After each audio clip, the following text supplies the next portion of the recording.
We are rolling. Good evening, America. Welcome to Power to Thrive. I'm Dale Campbell. I'm here with my buddy Cliff Blodgett. We have a great episode for you today. And today's topic is race. A lot of messed up stuff has happened around race, and it's all because of ignorance. Because at the end of the day, there really are no races. It's a made-up construct called a social construct. Let's get to the science behind it first. They finally got the ability not that long ago, within the last 20 or 30 years, to sequence the entire human genome and take the human genome from one person and the human genome from another person and compare them and see the exact differences between two people. When they sequence multiple people, their genome are almost identical. Superficial differences is all you have in people. So what do you mean by that? It's no different, just so people get a clear understanding about that. So it's like skin color, eye color, hair color,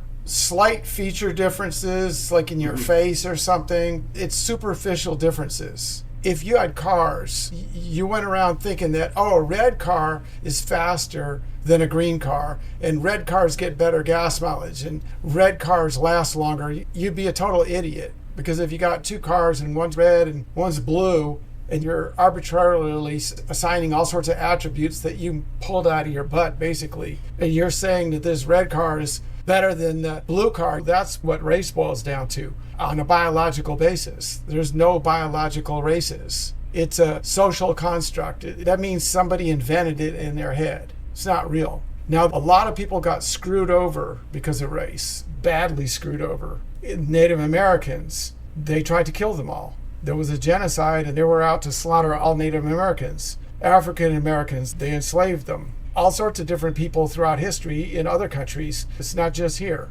Because people have been screwed over badly, saying that there's no race doesn't in any way excuse or dismiss the damage that was done and the exploitation that occurred. It's about power and exploitation. There's a lot of people that are bitter, and considering what happened historically and what's still going on, it's hard to blame people for being bitter. Cliff, I got a question. When you're talking about racism, there's a couple of ways you can go with it, because you have some people say, I'm not racist. I got this, that, and that. But then certain things pop up and you notice that they're racist. But they just don't want to admit it. But you can see it and feel it. You know what I mean? Yep. A lot of these people that are straight up racists, they're like, what are you talking about? There's no such thing as race. Because if you believed in something your entire life, especially if you believed you were superior, and then people are coming along telling you that, no, you're not superior, there's no such thing. They don't like being told that everything they believed in is wrong, and that they're on the wrong side of history. So the more people that truly understand that this is a made-up thing, imaginary, the more people that know this, the less of an issue race will be. Because it takes people to play the race game. If people are not playing the game, if you are faced with people that don't want to hear it, that know better, after a while you look like an idiot.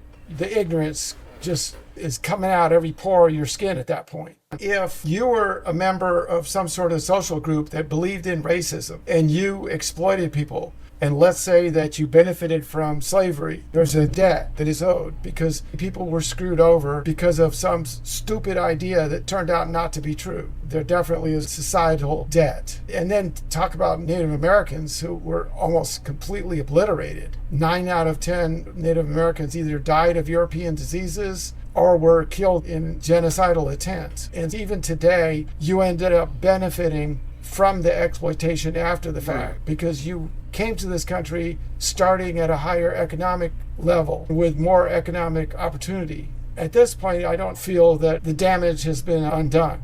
And so it's not a matter of white guilt, because I don't self-identify as being white. Ever since I was 5 and 6 years old, I remember thinking that race was a bullshit concept. When I was 5 and 6 years old, it was during the racial tension in the United States, during the equal rights struggle. And I used to see it on TV every single night. On the news, my parents would have the news on and I would see the riots. And so I used to think about it as I was watching it. Hey, this is what I'm going to say. When we talk about race, as far as the youth, the teenagers, what do you think their perspective is when it comes to race? I think their perspective should be, for one, that this is just ignorance, but you don't have to be involved in the ignorance. So I think the more people that step back from this and then call it out and just say, I'm not doing this, and they just call it out, I think that basically people that do have that mentality will be increasingly more shunned. And I think that's what needs to happen. I think people need to be called out as being just straight up ignorant. And when somebody gets called out for being ignorant enough times, it starts to sink in. Some people, they're going to be like, that's my story and I'm sticking to it. And they'll go to their deathbed doing that. One aspect of race has to do with identities. People have all these different identities. They have racial identity. Gender identity is another big one now that's causing a lot of people to get upset and causing a big stir. So once they figured out that genetically there's no such thing as a biological race, the federal government on the U.S. Census, they changed it so that race is the social group you feel comfortable and you consider yourself as. Okay, so what are you saying when you say that? Exactly. So I'm saying that according to federal law, I can put down that I'm black because I could say I feel most comfortable identifying as black, and because they've recognized it as a social construct, then it's the race I feel most comfortable with. I can identify as being Native American or Asian if I want to. That's legal now because they had to drop the idea of race being a biological thing because it's not logical. That shit is not gonna fly. I'm gonna tell you something. If a black guy go and say he want to be white, that shit is not going to happen. Well, legally,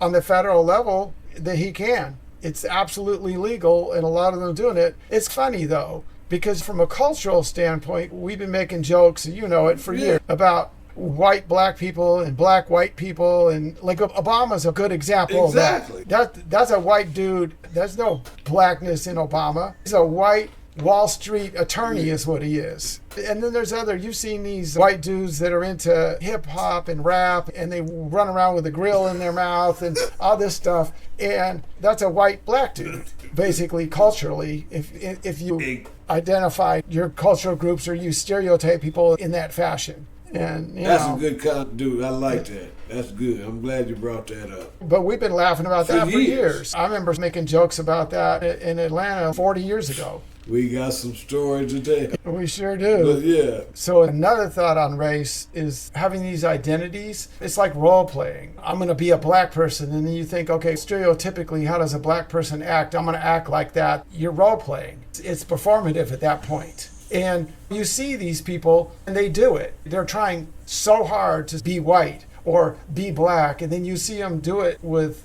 genders too. I'm sure you've run into somebody along the way that was breaking their neck to try to act gay. Oh, hell yeah. Oh, yes. Yeah, the stereotypical, whatever we think gay is, they're trying so hard to be that. It's just role playing. And I'm like, get over it. Just be yourself and people accept you as you. Screw the identity stuff. Why does everybody need to have an identity? I guess they lack any kind of authenticity and they're fighting so hard to get some kind of authenticity that one day they look and they see an advertisement for somebody on a Harley and they want to be a Harley person. They're trying so hard to play the role that they accessorize. They buy every kind of leather jacket, leather pants, Harley boots, and motorcycle helmets and don't even know how to ride a damn motorcycle. They want an identity so badly. Just be yourself and let it go. Exactly. It's okay. People will see the good in you, and they probably can see it a lot more if you're not chasing some sort of identity that's not even yours. Right. You know? Cowboys, that's another good one. One day they're walking around with a briefcase, dressed up like a business person, and the next they're running around with cowboy boots and spurs and all this stuff. This is crazy. Then the worst part about it is not only are they going to adopt this identity because they're so hard up that they have no authenticity, it's like identity appropriation, but then they're going to try to go and